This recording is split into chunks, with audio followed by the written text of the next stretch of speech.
Welcome to Built to Go, a van life podcast. I'm your host, Jeff Wagg, coming to you from the College of Curiosity. This time it's episode 172, and we're going to talk about how to keep your rig neat and orderly and know where all your stuff is. It's a fairly big problem. We're also going to talk about AC switches and DC switches and why they're different, a product review of a case that saved my butt the other day, and a tale from the road involving a Land Rover and 3 wheels. Yes, that was a surprising event. Well, everyone, thank you very much for coming back. I'm once again doing the podcast on YouTube. I'm doing it a little bit different this time. I'm just going to record myself doing the podcast, and that's it. All the extra production stuff I'm not going to do because I feel like, again, doing YouTube and doing podcasts, doing both at the same time just kind of doesn't work. You have to optimize for one or the other. So I'm optimizing for the podcast. I'm talking with my headset on. I'm going to leave it on, and that's just how it is. But for those of you who like watching podcasts and like seeing me flail my arms around, well, you can catch podcasts of Built to Go, on YouTube, and it'll just be me flapping my gums on video as well as audio. I'm not going to add any more content or embellish in any way. I might throw up a picture or two, but that's it. So don't feel like you're missing anything.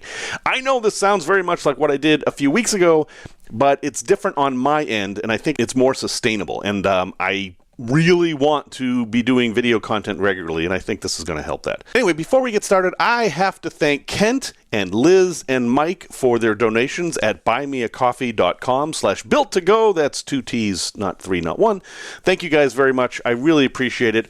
All these donations that people send me at the Buy Me a Coffee account help prevent ads from appearing on this show. So the fact that you're not hearing any ads on this show, you can thank Kent, Liz, Mike, and everybody else who has bought me some diesel. Yeah, the wording is a little weird there, but I'm just going to go with it. If you would like to buy me some diesel, you can do so at buymeacoffee.com/built-to-go, and I will appreciate it very much. I also am going to add a little incentive, and I'll talk about that next week. Also, I want to bring up F&A Van Life. If you remember, I did a special bonus episode with F&A Van Life. They're a popular YouTube channel. They drove all the way down through Central America, and they've been living in their van for a long time.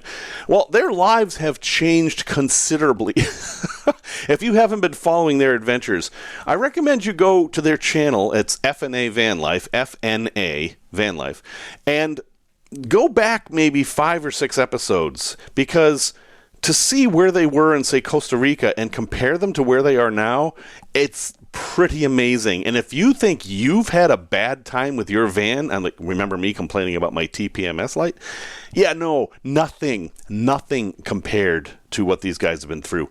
And the really cool thing is, despite all the problems they've been having, and they are considerable, they've remained upbeat and ready to go. And wow. I just don't know that I don't know that I could do it if I were in their situation. So check that out. Okay, now let's get into this.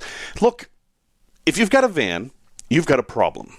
And that problem is that it's really difficult to keep a small space clean, neat, orderly. And I'm not talking about being a neat freak here or, being not Oscar Madison, the other one. Felix Unger from The Odd Couple. Yeah, I'm old.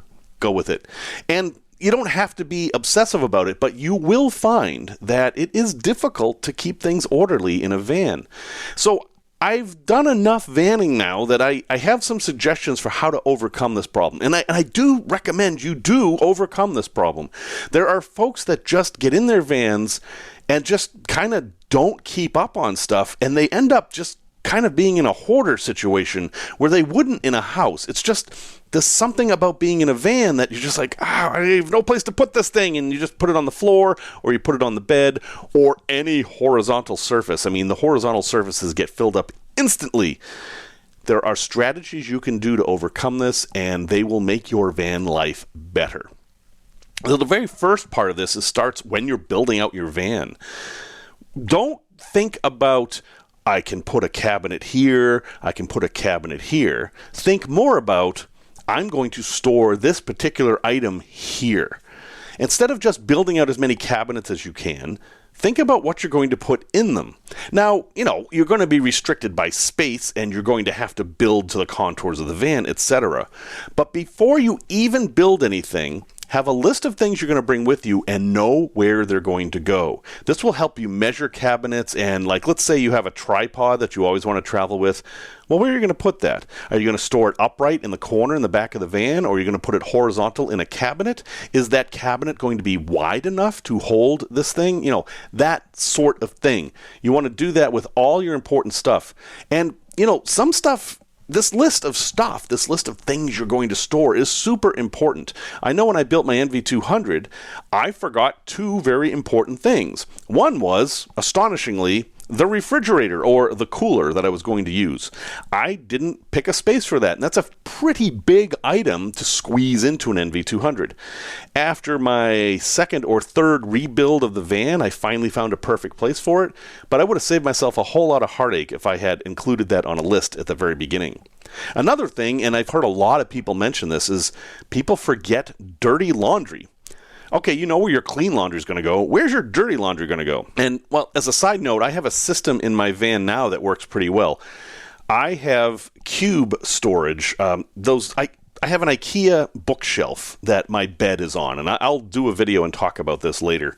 But it's an IKEA bookshelf set on its side, and my bed that folds in half, it's kind of a futon, sits on top of that bookshelf. And in the bookshelf nooks, there are these square cubes that I can pull out. It's a ton of storage space, and it doesn't weigh much. It actually is a really good solution. But I use one of those cubes for clothes, and I do it like this. I have all my clothes at the bottom of the cube, and then I have a travel bag on top, and that's where my laundry goes.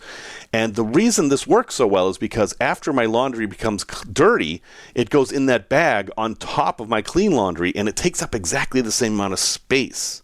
I don't have to have a special place for dirty laundry. It goes where my clean laundry does, but it's separated by the bag. It actually works really well, and I think it's a good scheme for keeping stuff organized. Another thing to think about is trash, and this is kind of a big problem. Where are you going to put your trash? You don't want it out and visible, but you want it to be convenient, and you want it to hold enough to actually work, but you don't want it to have to be too much. And anyway, it is actually a serious problem, so make sure you plan for trash. And again, my recommendation for trash is small bags. Those small plastic grocery bags, I know people hate them, but they work really well as trash bags in your van, and then every time you stop for gas, it's no big deal to just throw that away, and you'll never have trash building up in your van. Another thing to get in the habit of is that everything has a place. That tripod that you planned for, it goes in one place. Only that place. It never goes anywhere else. When you're done with the tripod, it goes back in that place. This hugely simplifies things and eliminates a ton of frustration. It does require some discipline and maybe some habit changing, but heck, you can do that. You're a dynamic person. You can change. I know you can. And this is why that planning part at the beginning is so important. You need to have a place to put all these things. One of the tricky things is that when you go on a big long van trip, you pick up souvenirs here and there, or maybe things, or you bought a new hat, or you needed a bigger bowl for a salad, whatever. Where does that new stuff go? So another thing is to make sure you plan empty space that you're not going to put anything in. In my van, I recently installed an upper cabinet that I had no plans to use. On purpose, because the idea is this is overflow space, and that's exactly what I've been using it for. I found a sale on soup that I like, so I bought a lot of extra soup cans. They don't fit where I store my soup, but they fit just fine in this little cabinet in the back, and that has been great. So think about that. Another thing is the things themselves. There's an old adage in van life that everything has to serve two purposes. Basically, you can't buy something unless it can do two different things. And that's not always practical, but as a rule, it kind of makes sense. So work on that. Work on having the things you do have be multiple purposes, and you will have fewer things and thus more space. And make a deal with yourself that every morning after breakfast or every night before you go to bed, but at some time during the day, every day, you're going to put everything away. It can be annoying at times. You can get up in the morning and be like, God, I just want to get out on the road, but I've got the clothes on the floor from last night. There's some dishes, and if you make a deal with yourself that every day by 10 a.m. or whatever, you will have everything put away in the van, your life is going to be much, much better. I do this with myself. I don't do this with myself at home, but I do this with myself in the van. And it really is just comforting to know that everything's back where it is. It's funny, I feel hypocritical saying this because right now my van has just a bunch of junk on the floor because I've been moving around and stuff. I'm not keeping up to that promise, but I can start again anytime I want, and so can you. Now, this is a big one, and I've talked about this before, but once a year, once every 6 months, whatever fits your schedule, completely empty everything out of your van. Everything. The glove box, the center console, all your cabinets, drawers, everything. Take everything out of your van and lay it out all on a tarp or a driveway or the grass or whatever you have. And then only put back things you've used in the last year. Now, we'll make exceptions for first aid kits and fire extinguishers and other safety things that you kind of don't ever want to use. You know, like that bear spray. You don't want to use that, but you do want to have it, depending on where you're camping. But other stuff like these shirts that you haven't worn in over a year, or these dishes you haven't used in over a year, or that, popcorn popper that you thought you'd use all the time but never did, whatever. That's the time. If you haven't used it in a year or 6 months, whatever your schedule is, that's the time to get rid of it. And you can donate it or sell it or throw it away depending on what it is. And then the final thing, and this is a lifestyle change, is try to minimize how much stuff you have. Just have less stuff. Then, minimalism, one of the basic concepts of minimalism is you have less stuff. And having less stuff is freeing. I'm very much in this mode right now. I'm trying to get rid of stuff as I keep buying stuff because, I got to do these product reviews. You got to buy new stuff, right? Well, I'm trying to optimize the things that are in the van and not have a lot of extra stuff in there. And my problem now is a little strange, is that I am so used to the NV200 size of van that my Sprinter 144 high top seems enormous to me. I've got all this space. I've got a lot of empty space. And I'm like, well, I might as well put it in the van. And, I got to stop doing that. I really need to optimize better because, heck, you can always add more water or something important.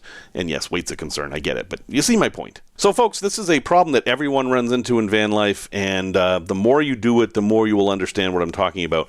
But it's manageable. It's overcomeable. So after you've been on the road for your first week and you're frustrated that, there's stuff everywhere and I can't find anything. It's okay. You can fix this. This is a solvable problem. It just requires a little bit of change, and it's not even that much. And then once you adapt to that, everything's going to be great. In fact, I've gotten to the point now where I'm more comfortable in my van than at home or in the Tiki Bago, or I have the Scamp. Well, the Scamp hasn't been ready yet, but I love being in the van where I know where everything is and everything I need is right there. All that stuff I don't even have to think about anymore. I can just be. And to me, that's a really big, important part of van life. Tech Talk. So I have probably said this a few times, and I've been basically wrong. So let me set the record straight. There is an adage, a saying, an expression, a piece of wisdom that says, a switch is a switch is a switch. All a switch does is break a connection. You've got wires that are connected to your switch, and if the switch is closed, it basically makes those wires touch, and if the switch is open, the wires don't touch. That's it. And it doesn't matter if that switch is a household switch or an automotive switch or an AC switch or a DC switch. And yeah, despite me living my life like that for decades, and every build I've done has kind of just used whatever switch I had around, it's actually wrong. There is a difference between AC switches and DC switches, and it's not apparent, so I shall explain. AC, alternating current, uses higher voltage and lower amperage than DC, direct current. Also, because AC alternates current, there is a point at which the current kind of is zero. I mean, this is all math. It's all a sine wave, and if you want to learn the math, you can. I'm not going to try to teach it to you because I'm not sure I understand it myself. But I do know that AC is much easier on a switch than DC. And that means the switches are designed differently. So your normal household light switch is designed differently than that same switch would be designed for a DC use. Now, what does that mean for you? Well, if you're running something like LED lights or something really low amp, low draw, it doesn't mean much. You can absolutely get away with using a household switch to run a bank of LED lights. That's not going to matter. But anything with any draw on it, like say, I don't know, a refrigerator or an electric hot pot, something like that, well, then that switch is going to do something called arcing. Arcing is like making a little lightning in the switch. And it causes heat, it causes damage to the switch. It's a bad thing.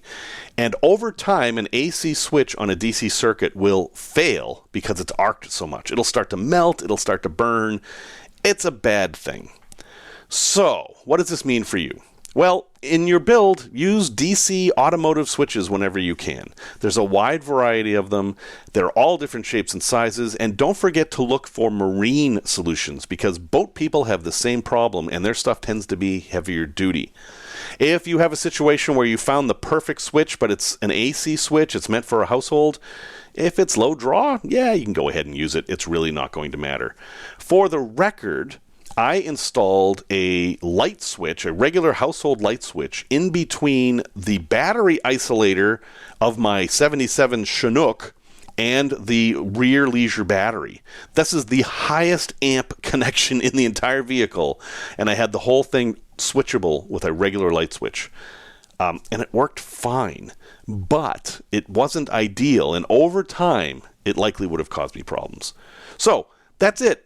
Don't rip out all your AC switches based on this. Just understand there is a difference, and if you have the choice, use the right switch for the right application.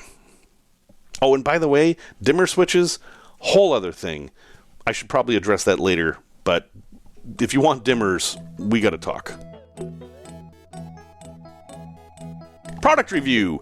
A little bit of a strange product review, but I have to sing the praises of this thing that saved my butt on my Colorado trip. It was kind of a shakedown for the van. I wasn't entirely sure where I was going to put everything, and I was still experimenting. Now remember, this van was an ambulance. I did not build this out completely from scratch, so I had all these pre-existing cabinets, and I basically had to make my stuff fit what was there rather than making the cabinets to fit my stuff. And thus, there were some things I just didn't know where to put. And one of those is my 16-inch MacBook Pro. Now, 16-inch MacBook Pros are heavy. These are not lightweight laptops. They're heavy. They are big. There's something you kind of want to hide, you don't want to leave them around. I was trying to find a place to put this, and I found what I thought was a perfect place. Well, I found out the hard way it wasn't.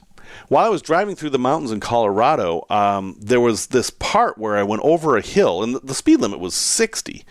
And as soon as I got over the crest of the hill, there were brake lights, because at the bottom of the hill, there was a stoplight, like the only stoplight on this road. Extremely unexpected.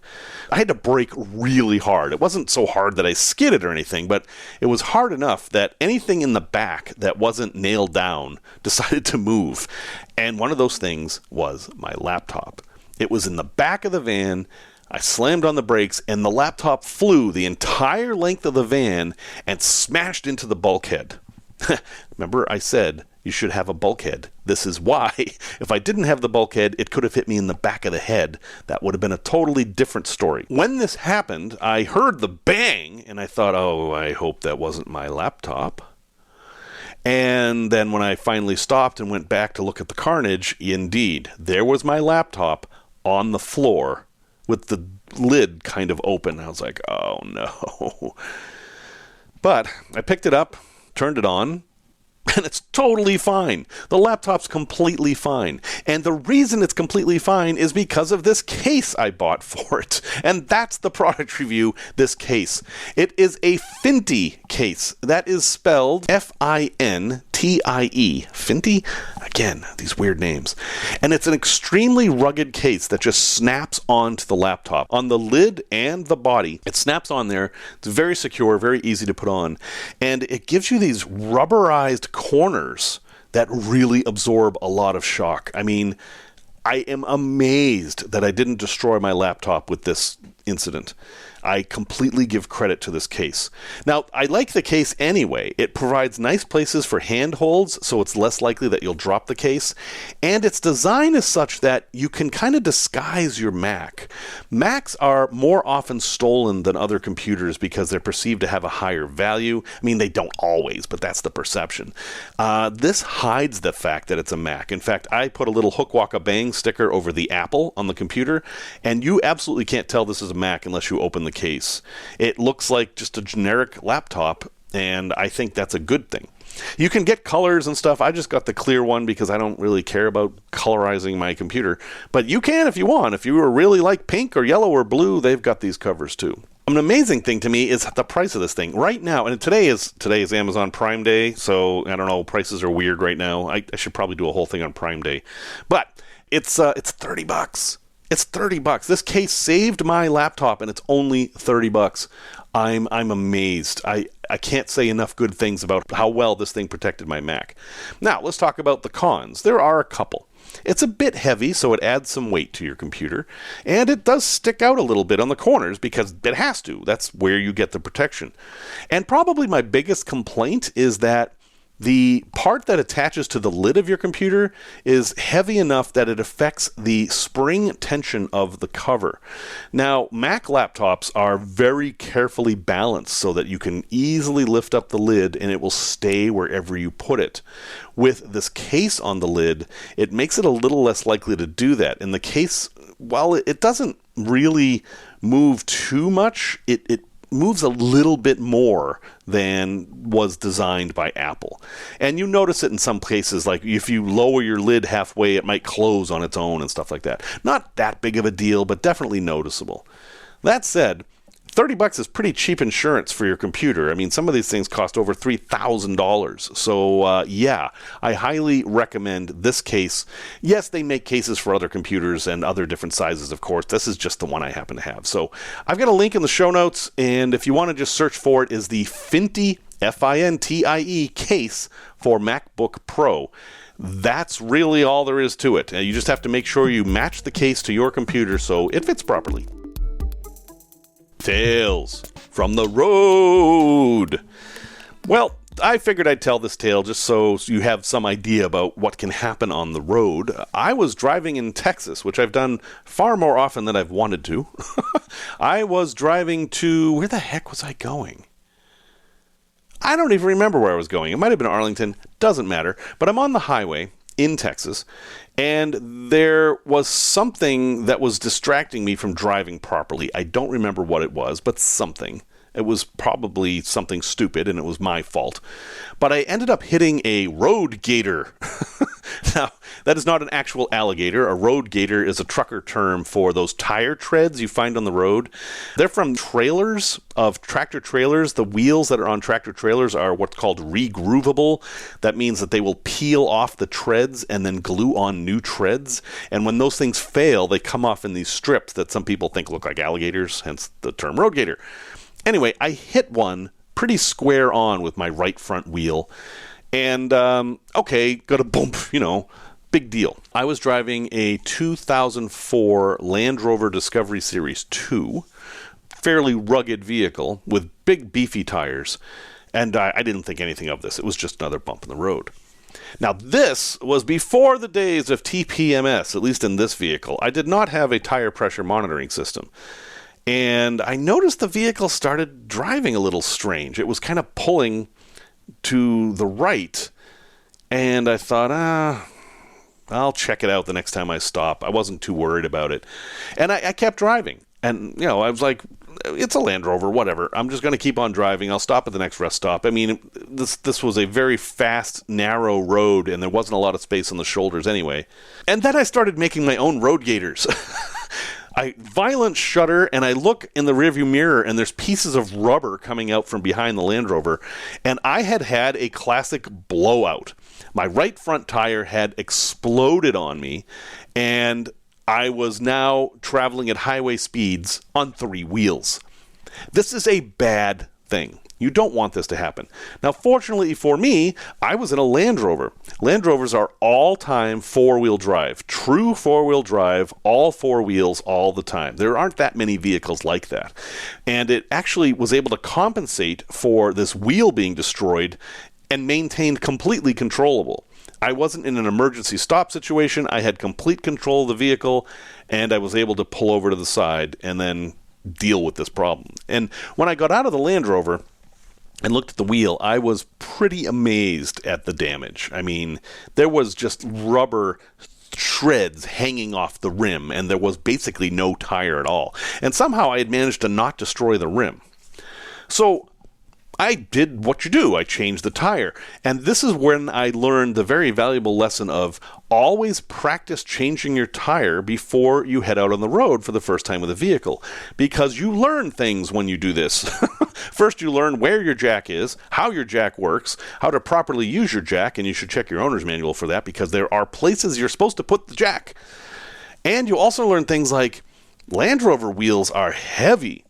Now, this type of Land Rover, you mounted the spare on the back door, and you had to have enough strength to take that wheel off of the back door. And I would guess it weighed 75 pounds. I mean, maybe I'm over-exaggerating. I could look it up, but I'm not going to. But it was heavy. I was able to lift that amount, and I was able to swap it out without any problem. And the other part was, and if you've never changed a tire, you might not realize this, but those lug nuts are on there pretty tight. And you often have to stand on the lug wrench to get the nuts loose. So on Land Rovers, the lug nuts are enormous. They're much bigger than on other comparable vehicles, and you really have to put a lot of weight on them. At any rate, this ended up being not that big of a deal. I was able to change the tire and get back on the road, and I was actually able to use the internet. This was a while ago. The internet was still a thing, but it wasn't that long ago. But, I was able to use the internet to order a tire and have it delivered to a shop on the road, and I was able to have them swap it out, and everything was fine. It ended up just costing me money, like everything. So, what's the lesson here? Well, don't drive distracted, or you might hit one of these road gators and have this problem. But also, I was super lucky. A blowout in a minivan or something else may not have been as well received by the vehicle. I mean, I don't know what would happen in my Sprinter if that front wheel blew, because my Sprinter's not four-wheel drive at all. It's boring old normal rear-wheel drive, and I just don't know what would happen, and I hope I never find out, and I hope you never find out too.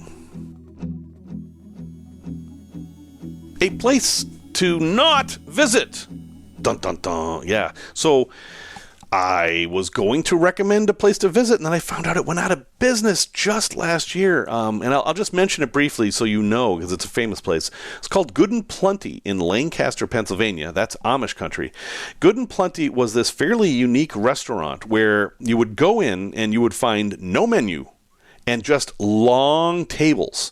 And you would be gathered together in a group of strangers, people you didn't know, and you'd all sit at this table together, and then they'd bring you food. And that was it. You would basically have an impromptu Thanksgiving dinner with people you've never met before, kind of like extended family maybe, and you would talk about whatever and do whatever, and they would just bring you food. Here comes a big bowl of mashed potatoes. Pass that down, please. Sweet potatoes, turkey, chicken, whatever they were serving that day. You just paid a flat price. It was a really nice bit of Americana. The place had been in business since '69, and sadly, they closed a year ago, and it is going to be turned into a medical facility, so it's all gone. And why did they close? Well, you've got the pandemic. You've got the political divisions in America that make such things more difficult than they used to be. And the fact that they couldn't find any young people in their family to run the business anymore. It wasn't interesting to them. So it's kind of a shame. So, yeah, you're not going to visit that place. And I figured, well, that's not very exciting. So I'm going to give you another place not to visit. But this place kind of sort of still exists. And that is Centralia, Pennsylvania.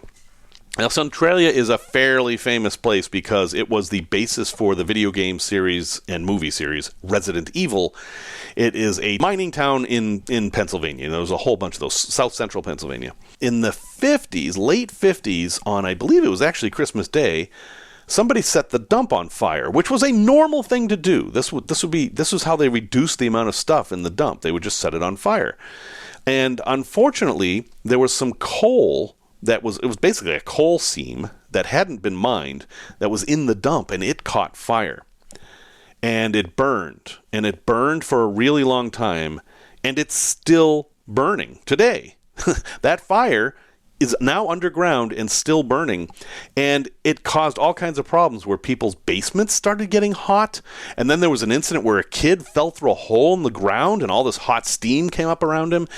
And you can read about this and watch the videos. There's all kinds of information. The bottom line is they basically abandoned the town and tore down all the houses except for a few notable holdouts. And then for years, this was a kind of an urban exploration spot because there was a section of highway they had to close because it kept catching fire. And there was all kinds of subsidence, that's the word, steam coming out of the ground and stuff.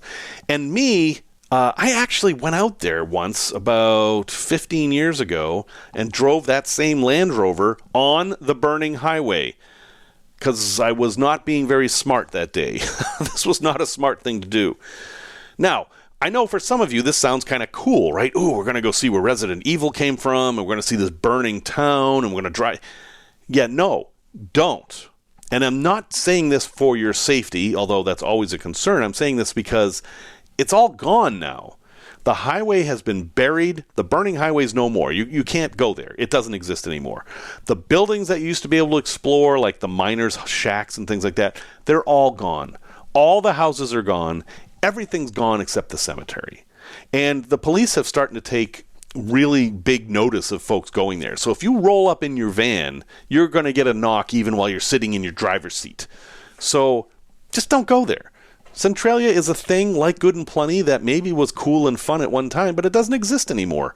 Find something else better to do. Pennsylvania actually has lots and lots of cool places to visit. So Centralia is not one of those anymore. Find someplace else. Resource recommendation.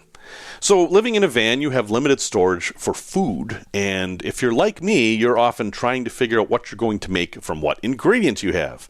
For example, I think I'll make some Kraft dinner, but darn, I don't have any milk. Can I substitute something? Or I don't know what I'm going to make. I've got some chicken, some onions, and some rice. How can I make that interesting? Well, there is an assistant there just for these problems, and that assistant you may have heard of. It's Alexa. Oh, geez, I said the word, and now all my devices are blinking here. So let's try an experiment here. I'm going to record this a little differently, but let's see how this works. Alexa, I have onions, rice, and chicken. What can I make with that? Finding some recipes with onions, rice, chicken. Okay, for onions, rice, chicken, here's a few recipes. Now, in some cases, Alexa's not going to be too smart about this, and it's going to add things that you don't have, which is the whole point. But the fact that it can do this, you can give it ingredients and it will give you a recipe, can be helpful if you haven't really thought this through. Now, this was probably a bad example. I mean, you can basically just throw them in a pot and just keep adding seasonings, or maybe a can of soup or some ramen seasoning or whatever. That's not a difficult one. But some others, maybe it could help with. So just remember, if you have Alexa in your van or on your phone or whatever, you have this enormous resource for little things like this that you may not have thought of. And I don't know, I really like these digital assistants. I know a lot of people hate them and they think they're spying on them and all this kind of stuff. I like them. I find them useful. And this is just another way to use them that maybe you hadn't thought of. Well, folks, thank you very much for listening to episode 172. Music, as always, is by Simon Wagg. And again, we're going to keep experimenting with YouTube and podcasts and getting it all to work. At some point, it's going to work. This might not be the week. Maybe next week. We'll see. Until next time, you can get a hold of me at jeff@builttogo.com. That's 2 T's, not 3, not 1. And remember the words of Christine Kane, who said, "Sometimes when you're in a dark place, you think you've been buried, but you've actually been planted."